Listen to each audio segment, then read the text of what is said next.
Hi, this is Charlie Waymire from PIT. Today we're going to take a look at a No Doubt song called Hella Good, with Adrian Young bashing out one heck of a solid dance-like rock groove. This groove is commonly referred to as the money groove, not just because it has the potential to grow your bank account, but because it keeps the listeners moving and grooving. So let's take a look at the verse groove. The bass drum is going to be played on beats 1 and 3. The snare drum is going to be played on beats 2 and 4. The hi-hat is going to play eighth notes with a very slight accent on beats 1, 2, 3, and 4, like this.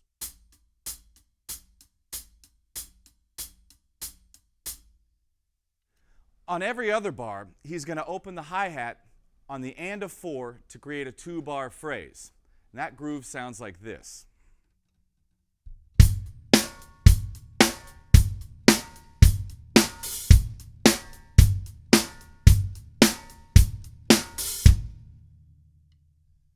This is a very cool groove, but to pull it off, it must be played with attitude, conviction, and precision. It's not just about playing a pattern, it's about playing a groove and getting a good sound. If it doesn't sound good, it doesn't drive the song, people won't dance to it, then it's not happening. On the chorus, Adrian essentially plays the same groove, but with one minor difference. He opens the hi-hat slightly and plays an accent on beats 1, 2, 3, and 4 to help emphasize the pulse and to give the song a lift. And by playing the hi-hat this way, it's also going to give it a bit more of a laid-back feel. The hi-hat pattern sounds like this.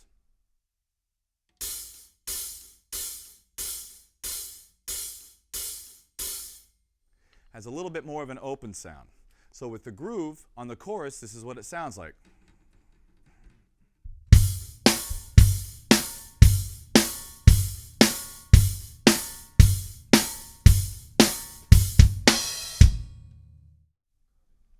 Notice how the slightly open hi-hat helps to emphasize the pulse. And the pulse is the most important part of the groove. The notes must be spaced correctly and they must stay consistent. On the bridge, it's essentially the same idea as the chorus, except he opens the hi-hats just a little bit more, and instead of playing eighth notes, he plays quarter notes on beats 1, 2, 3, and 4 to help emphasize the pulse even more. The open hats. So with the groove, it sounds like this.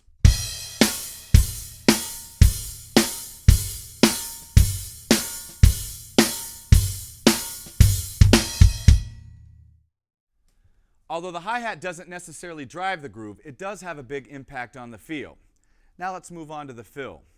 Adrian plays a very cool 1-bar fill before the last chorus.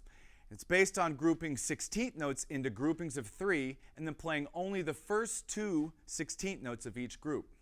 That sounds like this. 3E and a 4E and a 1E and a 2E and a 3E and a 4E and a. Then, to play the fill, he actually splits it between the snare drum and the bass drum. That sounds like this. 3E and a 4E and a 1E and a 2E and a 3E and a 4E and a. Now I'll play it with time and up to tempo.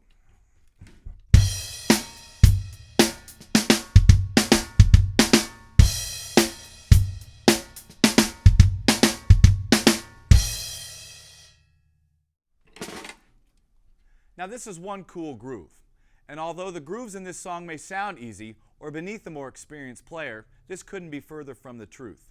The simple grooves are always the hardest to play convincingly, and because of their simplicity, every note counts. But if you play them with the right attitude, conviction, and note placement, you'll not only sound amazing, but you'll keep the room moving and grooving. This is Charlie Waymire from PIT. We'll see you around.